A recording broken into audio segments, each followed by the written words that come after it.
Kia ora and hello, friends. Welcome back to the Restoring Connections podcast. Matt Dawson here. Um, I am so stoked. Kate Tino Harikoa today to be connecting with my dear friend Dallas Harema. Yeah, this is quite cool. This is kind of a new foray into doing a podcast episode on this particular with the Restoring Connections podcast over Zoom. Yeah, And right. so we've just been navigating some technical dynamics, but we're getting there. Yeah, shout out to Mike Lefebvre and Tim, who are amazing, helping us sort of pivot off of a few things and get it right. Where am I positioned? Am I right there? I think I'm all right. Yeah. Awesome. So just a brief mihi to you, Dallas, just to start, just to kick us off. Ka nui te nihi ki a koe e hoa.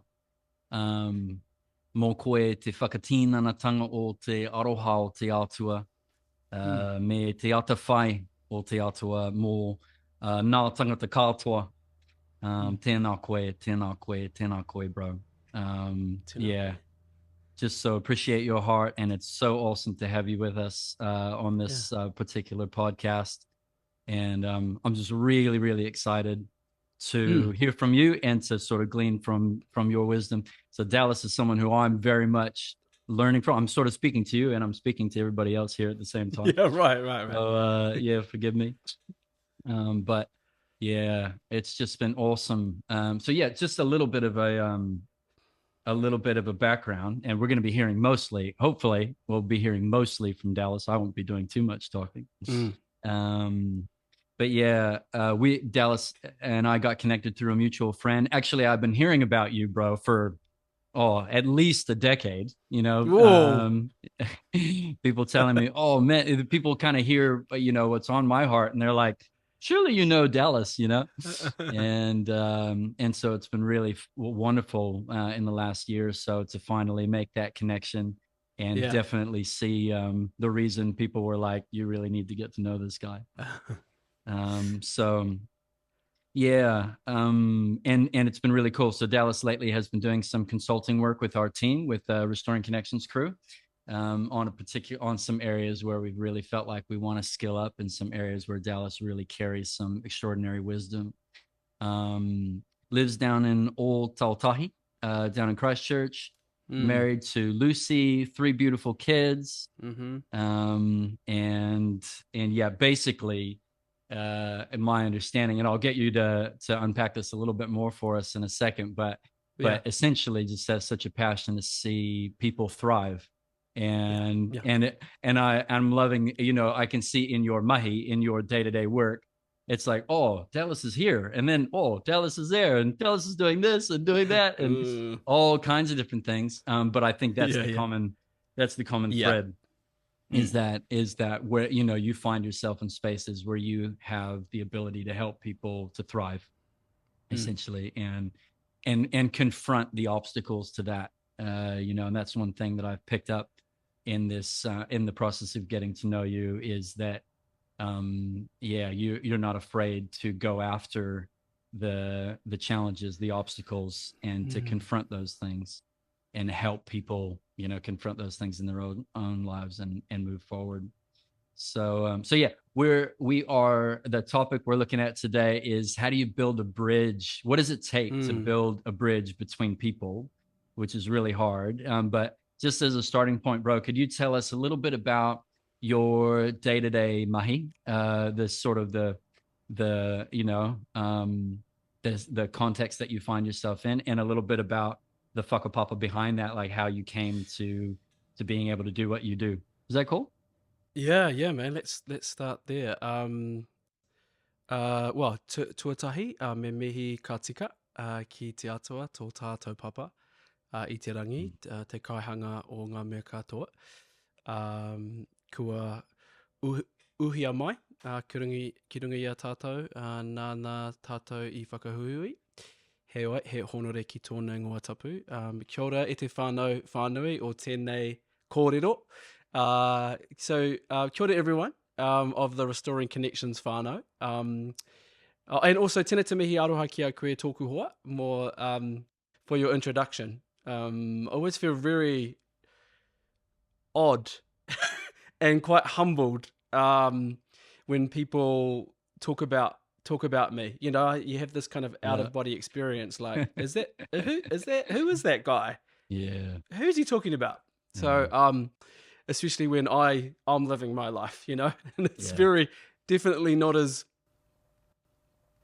well. Let's just say there's a lot more that happens behind the CV and the accolades and the titles than what happens on the Yeah. CV. So, but no, Yeah. it's a real joy to be here, and thanks for taking a risk. I think essentially Mm.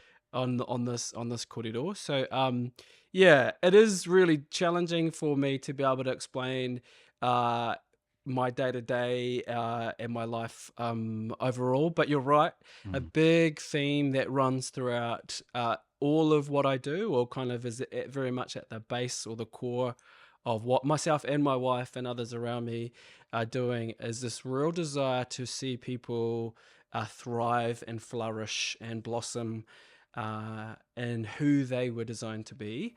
Um, and whether that comes through needing to go through a journey of healing or restoration or deep transformation out of pain and trauma, or whether that also just involves helping people to know who they are and what makes them unique and what makes Yeah. them great and what gifts they have Yeah. as well. I think those two kind Mm. of simultaneously actually go together. And so, Yeah. yeah, my wife and I, by myself as well, we are involved in a lot of things. We are involved in working with couples or just working with people in kind of a relationship kaupapa, very similar to yourself and Cora Mm. from what I know, at least now. Mm. Although I'm very much looking forward to finding out more and learning more, but there's definitely a synergy, a connection between what it is that we're doing and what you guys are doing with restoring connections. And so, yeah, we do a lot of work with couples, and yeah, again, the main kind of thrust of that is what gets in the way Yeah. of us thriving together as individuals. And then also as couples, and what are some ways in which we can navigate those very tricky, sticky, hard, challenging places and spaces that we find ourselves in relationships. And even as a part of that, a really big focus for us is not just the couple relationship, but being able to have conversations that then look at, so how is this impacting on your family, your children, your parenting, your wider community as well, and not just impacting, but also how can you then, as you navigate and explore your own story and what it means to thrive and flourish for you as an individual and as a couple, how might you then kind of like walk alongside others as well as you share your story, Yeah. really, Yeah. with other people. Of course, that requires some skills and some kind of level of competency. I say Sure. competency because I don't necessarily like that word, but I think sometimes it can be translated as It helps. perfection, but it does help. So yeah. Anyway, so we do some couple stuff. We do some one-on-one stuff as well. We do some two-on-two stuff. Cool. As well. Yeah, amongst a bunch of other things. Yeah. Yeah. Awesome, bro. Okay, tell us a little bit about Lucy. Where did you guys meet? And Oh, yeah, tell us Lucy. something about her. Oh, Lucy. Lucy is. Oh man, when I get asked a question like that, I just my brain and my heart just expands, and I can't land anywhere. You know. Yeah. Oh, she is the answer to a prayer that I didn't even pray, Mm. really, that my heart very deeply needed Yeah. someone like her, that, yeah, I didn't really know I was needing or that I was ready for. But to be less romantic, she grew up in Rangiora, which is a little town north of Mm-hmm. Aotearoa, north of Christchurch. So she's a local girl, born and bred here. She is Scottish, Irish, Iberian, Lebanese, Cool. whakapapa, Mm. which is cool. So our three kids are all of that, and Māori and Yep. Scottish and Yep. Welsh. And she's been full-time mumming, which any mums and hopefully dads out there in the world will know that involves a whole lot of, she's like a nurse, Yeah. Yeah. she's like a cook, she's like a sewer, she's like a Yep. creative arts teacher, like that's what she's doing with our kids and has been for the last 8 years. She walks into a room and she fills it with light. Mm. Is quite amazing, Yeah. which is Awesome. good for me when I'm more a little bit half glass empty. I'm the pessimist for sure. Oh, very cool, Yeah. bro. And so your Yeah. oldest child is 8, is that right? Yeah, Bear is 8, and then we've got Woo who's 6, and Pippi who's 3. Those are their nicknames, but yeah, that's what we call them. So yeah, Very cool. life's Okay. full. Yeah, Yeah. Awesome, bro. yeah. So good. You are very blessed. Very Yeah, blessed man. As yeah. am I. So we've got the Iberian wife kind of Yes. thing going on here. Yeah. Cora, of course, is French.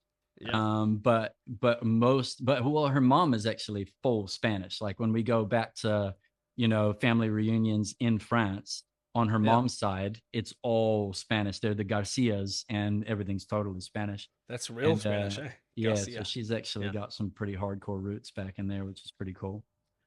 that's But the cool. Lebanese combo too, and the Maldi combo, that's amazing, dude. Yeah, it is For your cool. And kids. we did like a ancestry test recently, and I came out 15% Middle Eastern as well, which was a total surprise to Oh, my whole family. So yeah, that's cool. I love that. I love learning about that stuff, like yeah, our whakapapa that we had no idea about. yeah. Yeah. So Well, that actually segues pretty cool into the question I want to ask here, because I've noticed that you are the kind of person that has the ability to sort of, well, at least it looks like it's just somewhat right. effortlessly. I'm sure it isn't effortless. You're just so awesome at it. It looks effortless, but like effortlessly walk in different worlds. Walk in these different Oh yeah. spaces where people would not typically kind of interact.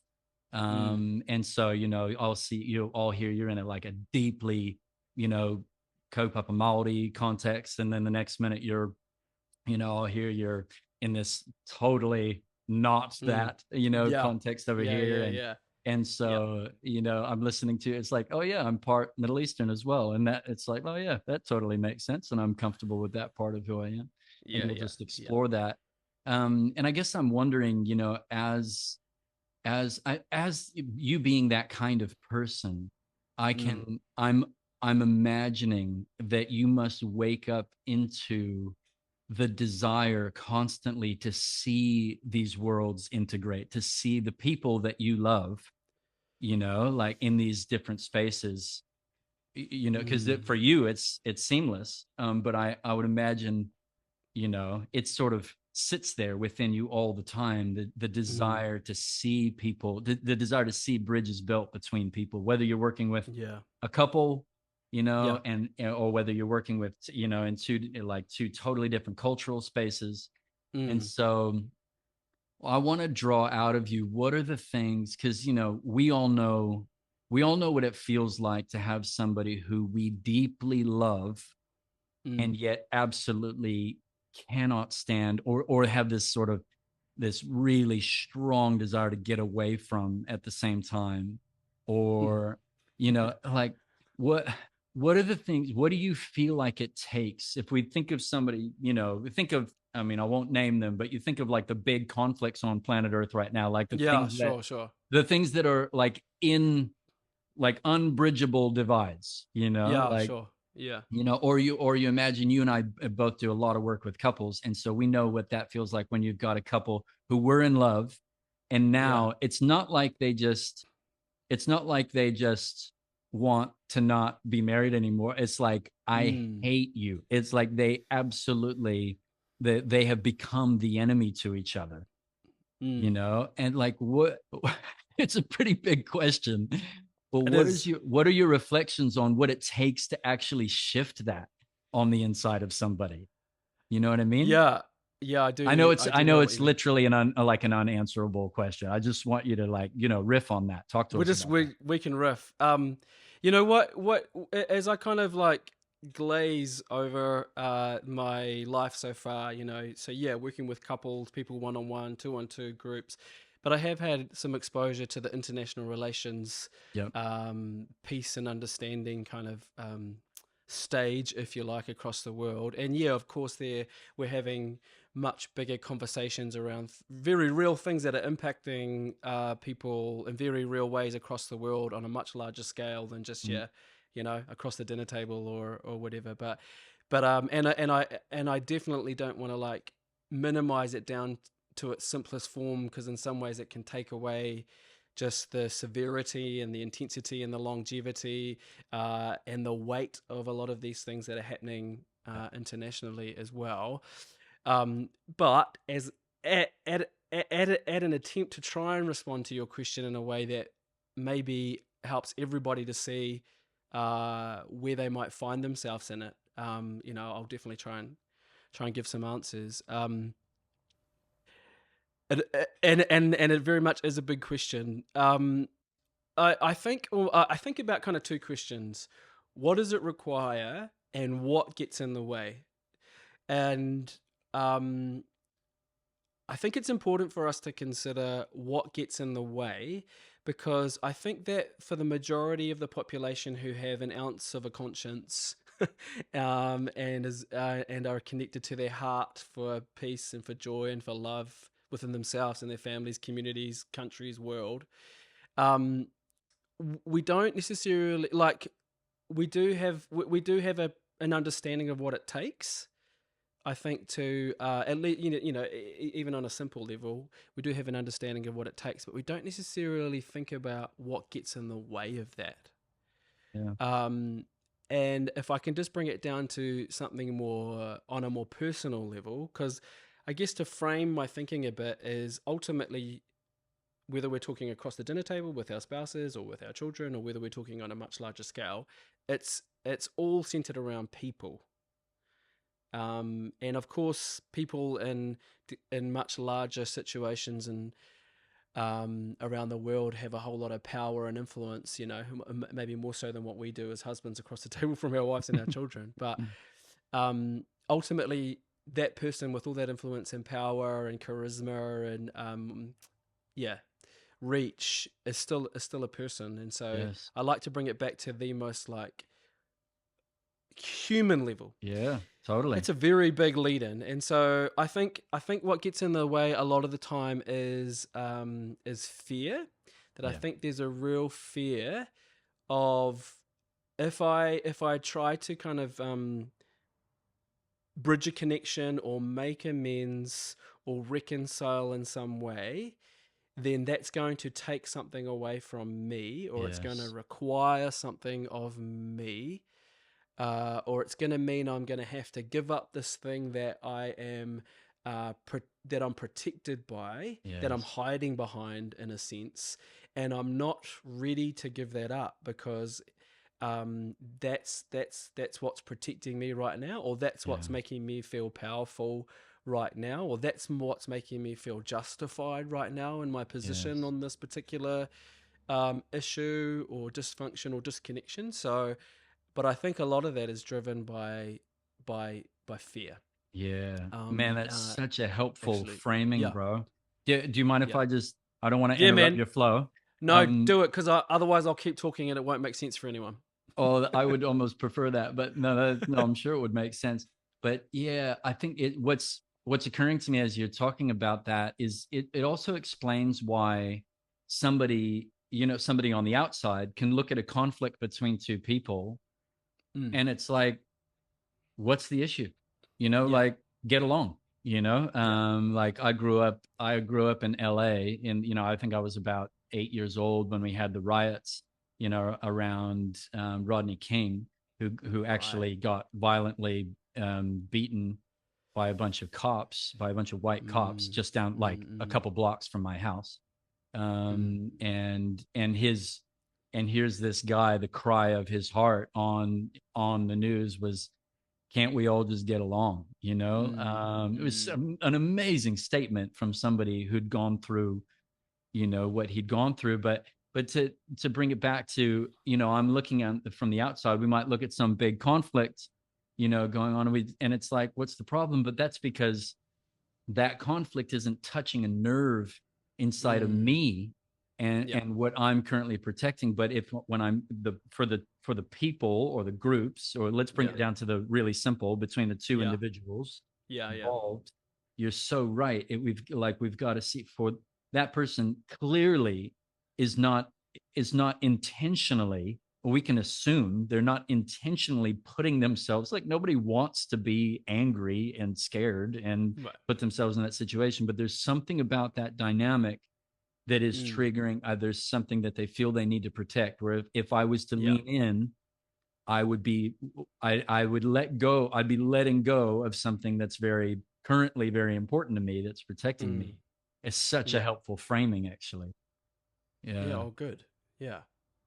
Yeah, and I think there's a lot in fear. You know, you could well, I mean, I'm not saying that fear is necessarily the main thing, but or maybe if you want to think of like offshoots from fear or other factors, but I think there can be often a real kind of self-centeredness, Mm-hmm. or like me and my self-preservation or my agenda or what I think is of value and importance, so I'm Mm-hmm. going to push that, um, Yeah, and absolutely. which can be like a kind of a self-centeredness, a selfishness can Yeah. come into it I too. don't I don't Like, know and anything about that. I don't struggle with that personally. yeah, well, I know it well.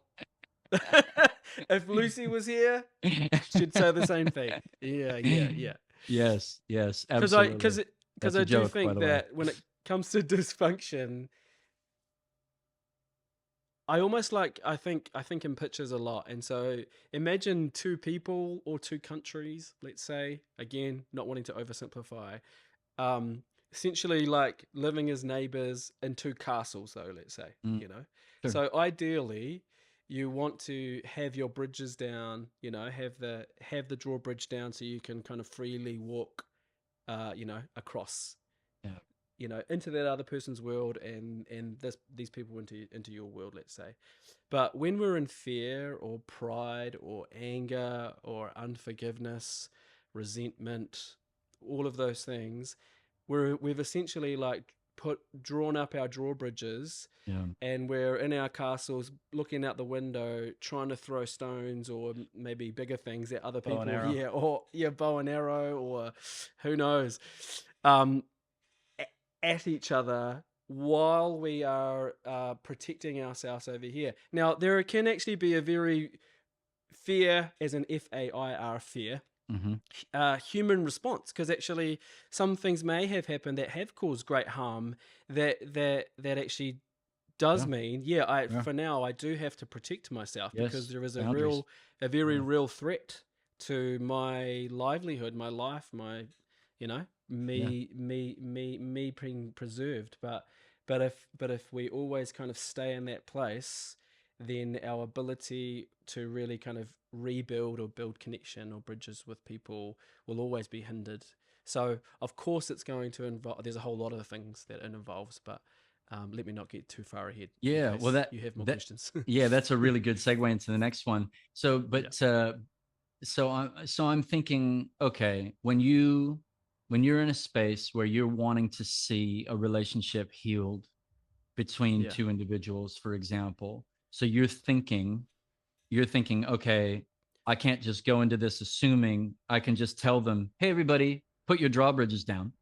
no, I've basically what like I've got to I've got to engage in such a way. I've got to, because a lot of people who will be listening to this podcast are on a journey with, um, with what we do with Restoring Connections, who are actually, being trained or growing as mm, relationship mentors.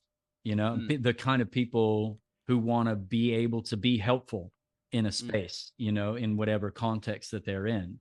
So you're thinking to yourself, what is it going to take? How do I, like, what is it that you're protecting? What is it that you're mm, protecting? What would it take to get this person into a different frame of mind, where they might actually be willing to extend some vulnerability, right? Because it's like vulnerability is like the currency. Yeah. You're gonna it's like showing up to the bank and it's like, hey, can I make this deposit? It's like, okay, sure, put the money on the counter. No, no, Yeah. no. Yeah. The Yeah. money stays in Yeah. the bag, but can I make this deposit? It's like the money has to come out of the bag.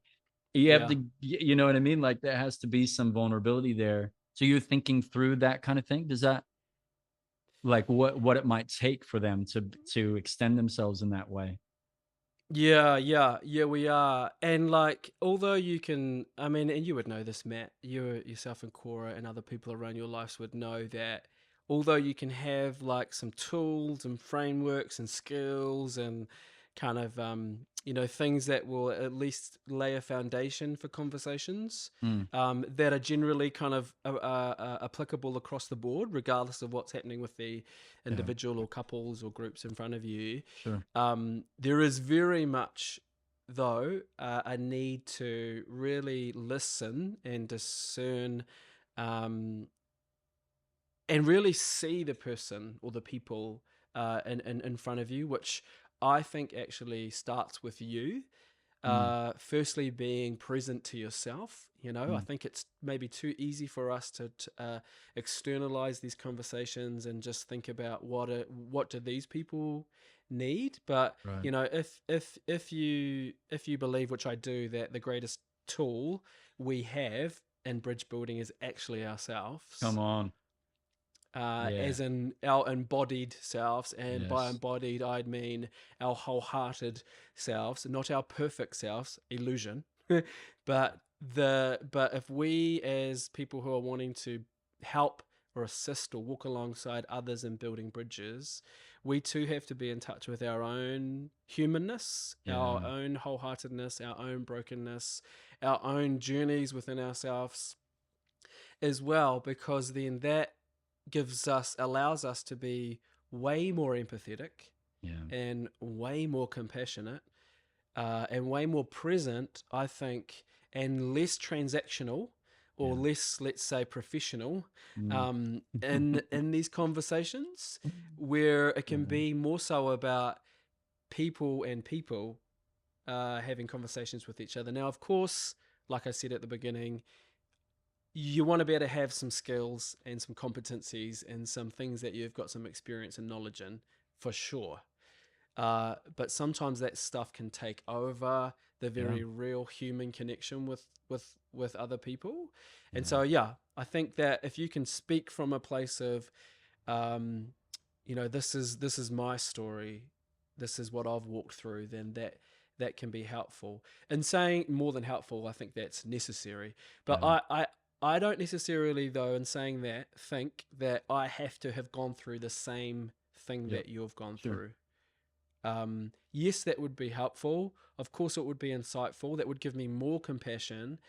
But at a very human level, I think just to be able to sit and have a conversation where we're present to each other and we're listening to each other, really listening to each other. And by listening, I mean attuned, is probably a better word.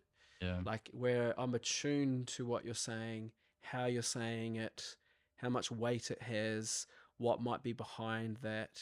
Yeah. I think these kind of conversations require that. And so for Mm. me, I'm often going for the pain. Mm. Yeah.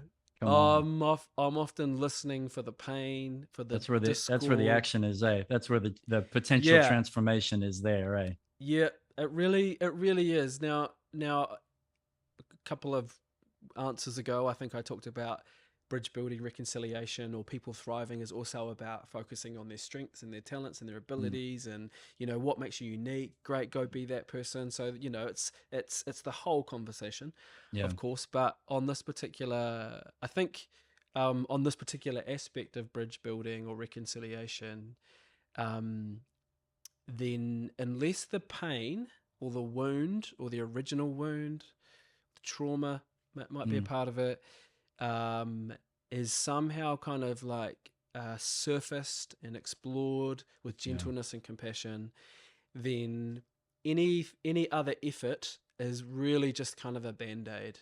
Yeah. on top of that. Now there might be a time for band-aids. There is a time for band-aids, and maybe that's all that person or people, couple, group Right. has capacity for, Right. and that's fine because you can't. Well, the risk is you rush it and you just come up with Mm, quick answers that actually don't lead to sustainable, lasting change and yeah. transformation. So A band-aid's not going to build a bridge. It's no, it's cool, not. but it's not. It, But we see it for what it is and not more than that. yeah, yeah. So Yeah. it requires a lot of emotional awareness for you as a person Mm, and emotional health, and also in a good honest self-appraisal too. Like mm, there are just some conversations in whatever setting, whether we're talking personally, communally, groups, nationally, internationally, whatever, that I have to go, oh, this is not my conversation. yeah. Sure. Yeah, I'm not this person. Knowing the limits Yeah, yeah, to that, yeah. which No, connects yeah, to your not knowing your humanity. Yeah. limits. Yeah. Yes, Yeah. exactly. Yes, yeah, yeah, exactly.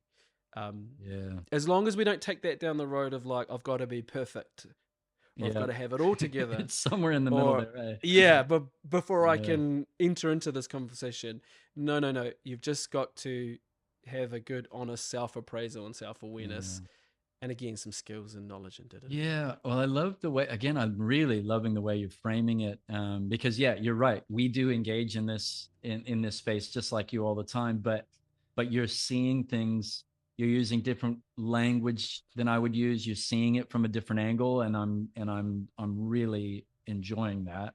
Oh, good. Um, and because it's like as you're talking, I'm thinking about how the the question of what causes someone to trust someone else. Like if I say, well, trust Mm, itself is never a black and white thing. It's like, do you or do nah. you not trust this person? Well, that's never, it's always a scale and it's moving, all the Yeah. time. Relationships are Yeah. dynamic.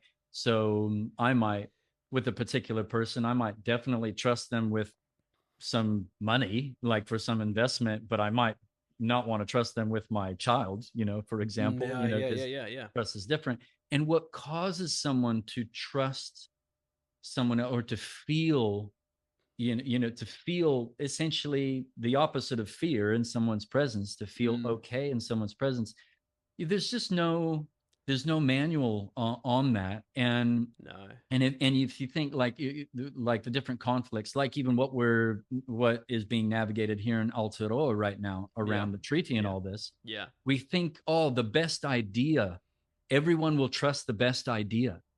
Mm, But it just doesn't work. It just doesn't, no. like, because we imagine that we're all just intellectually grappling with the right idea, but Yeah.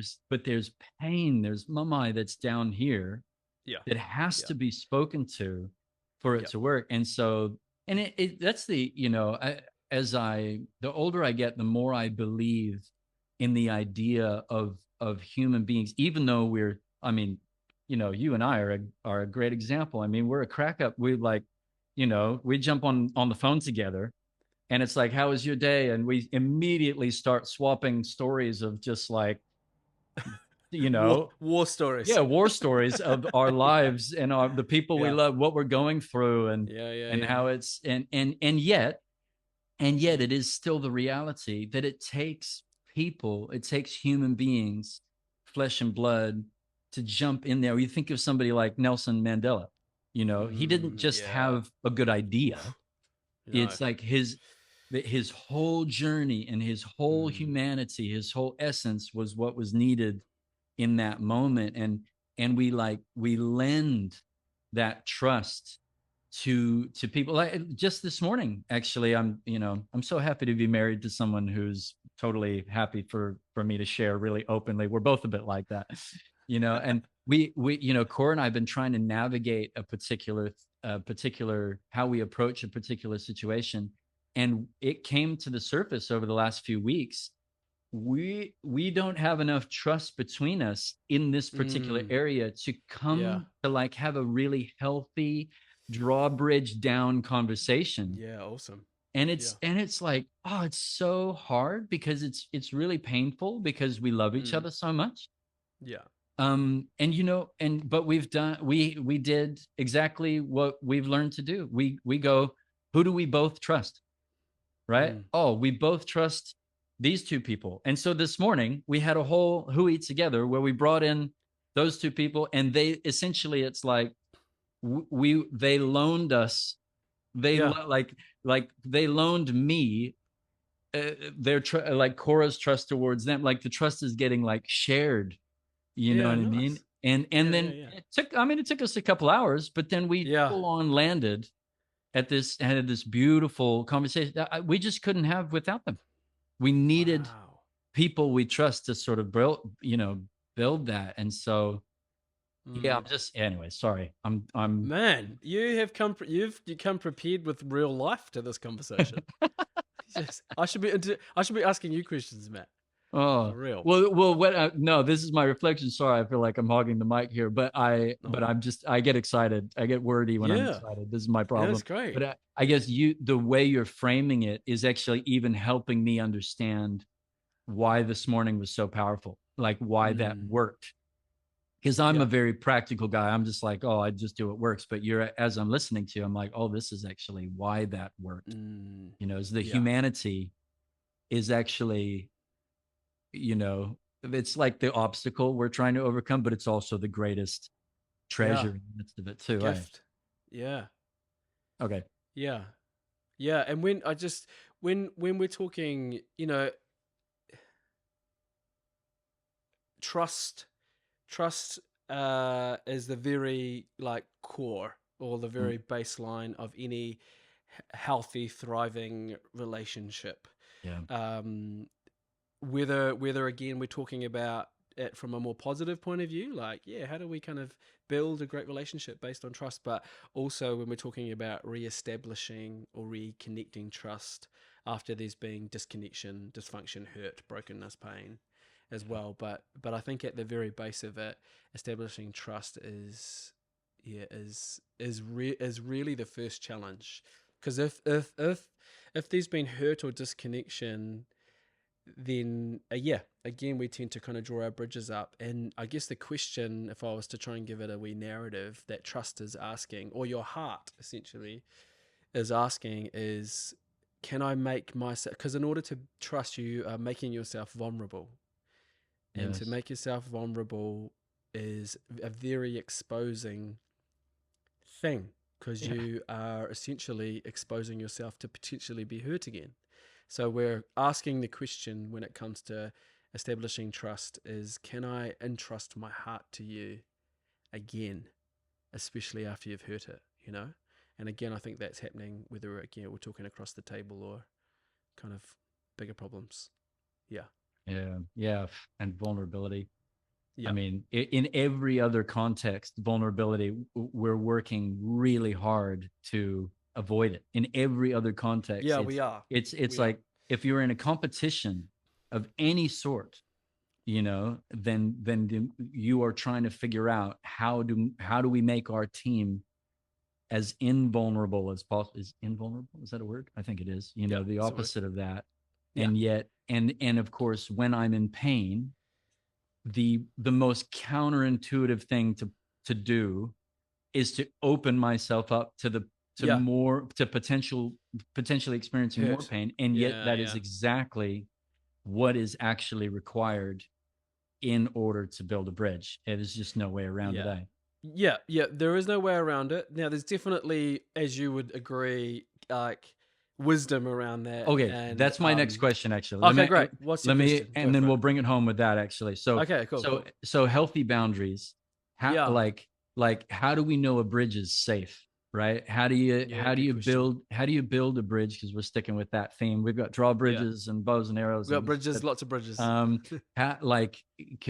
because at we certainly wouldn't want to put, as you said, we're navigating with wisdom. Yeah, obviously on one extreme you've got, I'm in my castle, drawbridge up, and Yeah, I'm yeah, safe. yeah, Right, I'm yeah, safe and I'm alone. Other yeah, extreme, drawbridge is down, I'm getting absolutely hammered and pillaged and destroyed. Right, yeah, and sure. so Yeah, what's your thoughts around how we do this stuff, how we make ourselves vulnerable to others, we take the risk, but in a way that's as, I mean, risk is risk, like, yeah, yeah, yeah, yeah, but how do we do that in a way that's as safe as possible? Yeah. What are your thoughts, bro? That Another is a good impossible question. Yeah, another impossible question, but I think you nailed my first answer on the head when you said risk is risk. So Mm, I think if we can accept that re-establishing or reconnecting trust uh, is going to involve risk. mm, Like, you are not going to be able to engineer that out of yeah, reconnecting trust as yeah, much as you're wanting to because of what's happened the prior um, wound, let's say. It is going to involve risk, and it may then involve further hurt. But I think if we can kind of at least accept that that's the case, then maybe we can kind of take another step. Because I do think that people are trying to engineer risk out of reestablishing trust and connection and building bridges. Um, I think there's a part to this that involves: are you doing the work on you?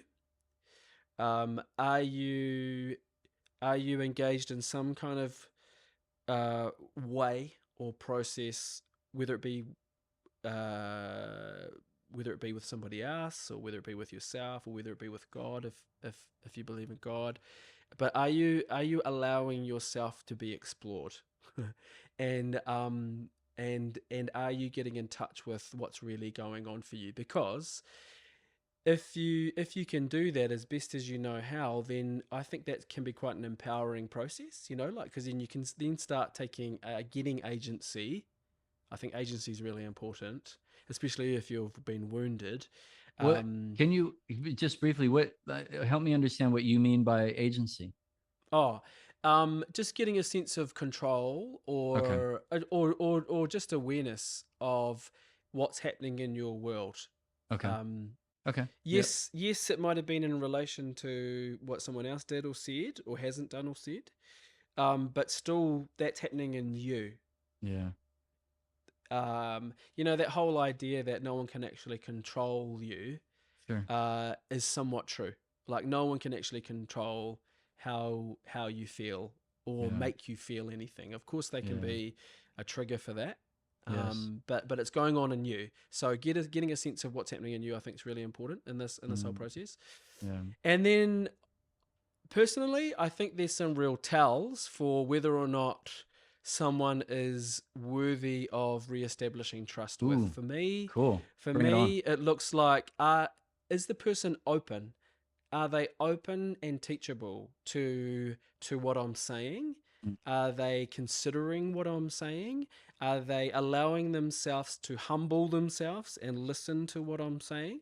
yeah. Um, are they able to hold their tongue, or are they being reactive and defensive? And if when someone's being reactive and defensive, that tells me that they're not ready to have a conversation that's going to reestablish trust or connection or build a bridge, you know? Yeah. Um, and if I sometimes for us, we will then, if we sense that resistance or defense, some of us will just keep going, Yeah. and Yeah. it's actually a futile effort because the Yeah. person is not ready to have the conversation for whatever reason. So is someone open? Are they teachable? Are they warm? Are they soft? I'm just throwing out some words at this point. Yeah. Are they approachable? Are they non-judgmental?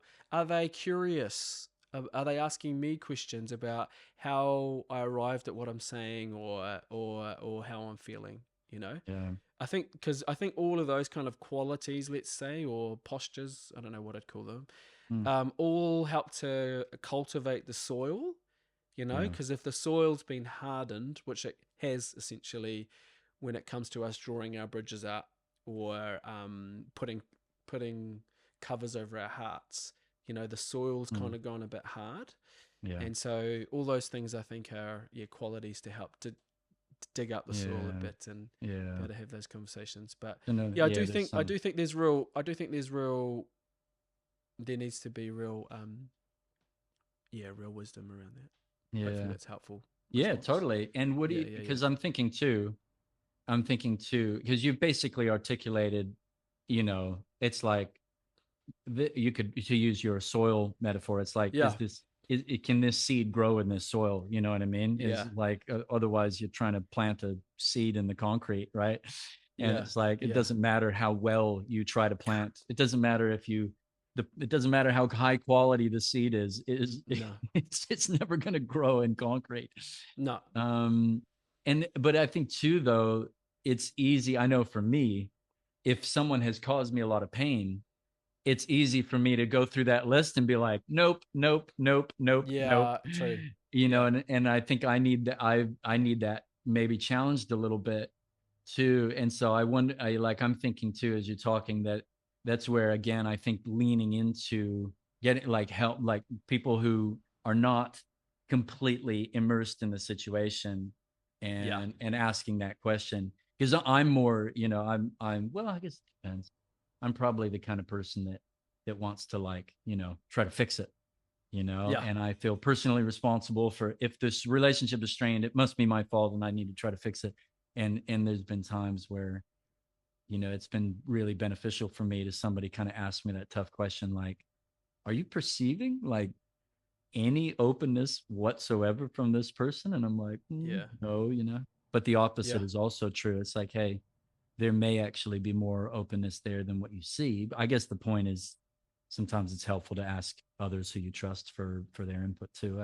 Yeah, yeah, definitely, definitely. And sometimes, practically speaking, maybe a mediator would be, Yeah, and a mediator in any respect, well, yeah, whether it be a counselor, or whether it be an actual mediator, or some kind of facilitator of a discussion, might actually be helpful, because we've all got blind spots actually, and no yeah, matter how open no matter how open and honest and self-aware we are around what's happening for us, and our own pain and how that might be kind of spewing out on other people, we've still got our blind spots, and we still yeah, need help navigating that stuff, um, with somebody else. So yeah. yeah, Man, I so agree. And I think in some ways that's kind of become a real mission for Core and I, is the demystification, if that's a word, around yeah, of the need for. And I feel like we need another word, because mediator is, it's kind of the only word we have, but it's such a heavy thing. Like, people kind yeah, of it feel like, is. oh, like me and my It's a wife bit needed technical. mediation. It's like, Yeah, yeah, that's literally the word that we use for people who are getting divorced. But yeah, what about, we need a different word that's like, we just needed a bit of help. We couldn't hear each other, yeah. and something that's a bit more gentle, that's not so shame inducing. Because I just feel like, Yeah, I mean, I just feel like that I would love to see that become more okay, that we, it's like, yeah, I needed to go to the doctor on Tuesday, and then on Wednesday I needed a bit of help actually hearing what my wife has been trying to get through to me. yeah, you know yeah, yeah, yeah. um Well, let's make that our personal mission, Matt, to come up with a word. yes. I actually received that as a challenge. I'm like, I'm going to come up with a word. Yeah, come on. Awesome. Yeah, yeah, yeah. Yeah, very In cool. fact, in that moment, the best response I had, which is not great. Well, I know I want to go away and think about it. Is like an active listener. I, Yeah, yeah. which I just think active listening, or incarnational listening is another term that I like personally. Ooh, Is such an undervalued and underdeveloped skill that's kind of gone missing, wow. in everyday relationships. Yes.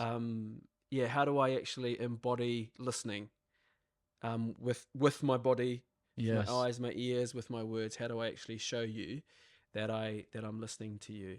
Um, Oh, there's a really great quote actually that I'm totally going to butcher, because I'm not going to remember it in this moment right now. I think it's by a guy, David Augsburger, and he basically says, butchered version, okay. um, uh, listening and being loved are, okay. I'm going to butcher the quote. Basically, he says that listening to someone, um, is a very real way of showing them love, that for the average person they can't tell the difference. Right. Yeah. So this idea that I am attuned to you right now, Yes. and Yes. everything that you're saying to me and sharing with me, especially if it comes from a deeper place of Yeah. wherever it comes from, then for them that is an act of love. as Yes. opposed to like giving Totally. insight or giving advice or like Yes. giving wisdom or whatever, just like sitting and listening Yeah. and showing that you're doing that by saying, oh yeah, I hear what you're saying. What I Yeah. heard you say was this. Yeah. Yeah. So Absolutely. anyway, It's the experience of it. Well, if that's a butchered comment, we should just call that what you just said. We should just call that an official quote of Dallas Harema and just go, and just go for it. plagiarized. Probably better than what the other guy said, anyways. Awesome bloke, I'm sure he is. Yes. But yeah. Well, I mean, I'm experiencing it right now. Like I can't, Right. you know what I mean? Like I that's the experience is sitting here talking to you, going back and forth, feeling listened to, feeling, it's attention. Yeah. It's the experience of love. It's not the only Mm. experience of love, obviously, but Right. Right. that's what it is. Yep. Incarnational listening. That makes me want to Incarnational do listening. another entire podcast episode with you on what that means. I can imagine what it means, but I'd like to. This is actually, we did some training with my cousin's husband, Jason. Oh yeah.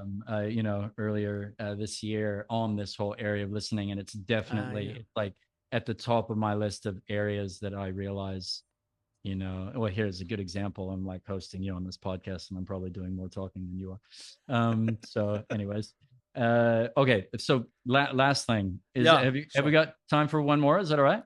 Oh yeah. Yeah. I'm fine. Yeah. Okay, super cool. So, as we talked, we sort of alluded to this earlier around, we've been talking about how you want to be helpful in a situation, but Mm. you're bringing your own humanity. I laughed, Yeah. earlier about how you and I, we could easily spend the next 2 hours, talking about, the areas of our lives that are just, that are a massive work in progress. So Yeah. my one of the things, as we are like rallying people to kind of, yeah, yes, your life is a work in progress, but you've got gold there as well. Like, Mm. talk to us about what gives you the courage. Mm. I feel like this is really me as an American asking you a really uncomfortable question. I'm an American Kiwi, but I'm Ah. American as. I'm Oh yeah. asking you a really uncomfortable question here as a Kiwi, but in the midst of your life that is still a work in progress, unfolding in the messiness of Yeah. family and everything, where do you draw the courage to put yourself out there as like, yeah, I think I can help, I could be helpful in this situation, like Yeah. Yeah. send me in, coach, Yeah. like, tell me a bit about that, what that's like for you. Yeah, good question. I am almost on a personal mission to destroy this kind of like perfectionist expert Yeah, mentality dude, that come on. I think pervades all areas of Yeah. help in the helping world. Let's just summarize Yes. it as the helping world. I Yeah. don't like that term, but I can't think of a better one right now. Yeah, no, it works. This idea that we have, you've got me on my soapbox, man. I'm getting passionate. Oh, come on. This idea that we've created an economy in this helping profession world that kind of says you've got to have it all together and you've got to have all of the answers all of the time, Mm. well tailored and perfected and well articulated. And you've got to be this shining example of this end goal of where the person you're talking to needs to get to. Wow. And it's Yes, gross. you've got to be the example of the end goal. Wow. Yeah, you're Yeah. absolutely right. Yes, I wouldn't have thought of But it in those terms, but that's right. And it is but gross. it is gross. And the end goal is this like illusion of self-made perfection Mm. or like arrived and perfect or whatever. And I actually think it's really harming us on Wow. a very human level. That I think is just the result of us protecting our hearts from being Yes. vulnerable and real and wholehearted. It's actually a bit of a facade for um, us striving and hustling for worth and hustling for value and hustling for purpose. Yeah. If I just kind of create this perfect version of what it is to be me or the human or whatever, then that's worth following. And it's just, and then so underneath, everyone's just like ducks kind of maybe all calm and great on the surface, but Yes. really struggling underneath. Yeah. Hustle, struggling for worth, striving for worth. And I think the alternative or the invitation for us actually is to, yes, go on a journey of learning and growing and gaining, Mm. honing skills and competencies and all of that kind of stuff. Become who you are and be a great version of that for sure. But actually, your greatest gift, like I was saying before, your greatest tool is you Yeah. actually, and it's you Yeah. and your imperfect life. Yes. Your Not story. not Yeah. yeah, not you and your perfect life because it doesn't exist. Anyone who thinks it does is in Yeah. delusion. It Yeah. doesn't it Yeah. doesn't exist. And so actually what's going to make you more helpful, impactful, influential, whatever, is actually you living your imperfect life with other people and owning who you are and what's great about you, but actually also owning and being comfortable with and talking about uh, the parts of you that are still a work in progress. You Yeah. know, because then people can actually get a sense of what it looks like to be a wholehearted person, which is Yes. ultimately what we really Yeah. want. That's it. We might actually think we want to be perfect. We actually don't. Nah. In our heart of hearts, we I want to be a so wholehearted agree. version of us. Yeah. So there we go. That's Oh, some I kind of love it. Oh, I answer. love it. Yeah, because Yeah. that way of thinking, it pushes us in one of two extremes. I either pretend, right? Yeah. I either pretend that everything is perfect, and Mm. that's where we end up with, as we're seeing constantly, leaders, getting exposed for what's actually going on behind the scenes, right? And just Yeah. blowing up and basically being two different people, Yeah. right? And then Definitely. the other extreme is, I'm not worthy, I have nothing to offer, and so I just stay, completely, I keep all that. Hidden and Oh small yeah, and yeah, exactly. yeah. And somewhere in Yeah. the middle there is kind of, it makes me think of, it was a bunch of years ago. Cora, she's just so awesome at helping people. Mm. And it just kind of, I guess we came to a bit of a crossroads where it was like it's working, like people, like it just, when Oh yeah. people like it just, but she doesn't have a degree in this and she doesn't have a that, Mm. but it actually works. Like, people come, connect with her, and then their life gets better, Yeah, and right. it's like, Right. that's really adding value. And I guess it was kind of a crossroads for us to kind of go, and then that's the invitation you're giving to people, isn't it? Is like, recognize there will be, it might not be massive, it might be something small, but there will be Yeah. aspects of your life that are adding value, really genuinely adding value to the people around you. And as I'm listening to you, you're fanning that flame and sort of imparting the courage. Go, Mm. like, do that, do that. Yeah. Look at how, like, it might not become your full-time mahi or something, or maybe it does, Yeah. Yeah. but fan that, like, work with that, explore ways to be able to increase that, and you're giving who you are away, hey. Yeah, definitely. I really believe that um that we are our greatest gifts to other people. We Mm. and living our imperfect wholehearted lives are actually our greatest gift. Yeah. And part of our greatest gift is actually the things we've learned and all of that.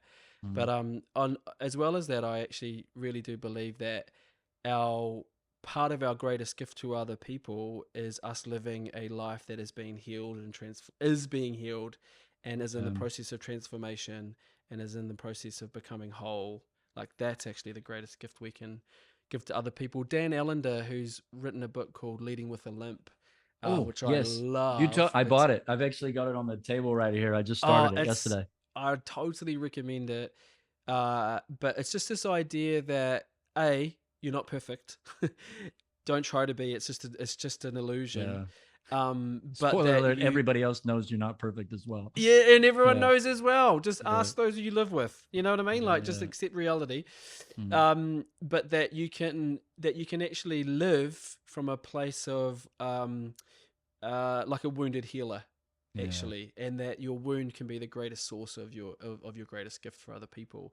And so it's not about living out of your limp, because that might just be a whole lot of like processing and dysfunction that you're causing, because you're actually like reacting out of that. But as you're going on a journey of healing and wholeness and restoration and transformation and all of those wonderful things, then you can still live with it, and it be a reminder of what you once were, but you might still live with it, if that makes sense. Yeah, bro. Yes, it does make sense. It sounds really, really scary. Yep. And It is. and, It is. and amazing and very freeing and beautiful. And I think that's an absolutely beautiful way to wrap up this episode. I've also got my kids any minute now are going to come barreling out of a vehicle in our driveway and come and completely overrun our living room. But thank you so much, Dallas. Yeah, man. Nā mihi nui ki a koe, bro. Thank you. You've just totally, like I said in my little brief mihi at the start, you've completely embodied, we could call this incarnational podcasting. There's another idea. So thank you so much, Dallas. Really, really appreciate you and all that you've cultivated. And I'm just excited to learn from your story, bro. Oh, and me to you too, man, for sure. That's just not some throwaway comment. I mean that. I believe you. Yeah, great. Very cool. I must say, I'm a little bit insecure about my background, though. Like, you're over at Tim's place, so you've got like full rock star background. Have you got business at the front, party in the back going on with your hair as well? Or is there? What? Is there? I've got. It is. Yeah. I knew it. It's my little rebellious streak. Or for those who are familiar with Enneagram, it's my full wing. I like to say. But yes, used to have dreads for 21 years, and I just cut them off. I don't know, a couple of years now, and this is my. Or I also call it my commitment issue. I'm not fully committed to the whole thing going. Oh, I love it. I wasn't too sure. I just had a bit of a hunch. I was like, something tells me there's something exciting going on back there. Yeah. Oh, very cool. It's out the back there.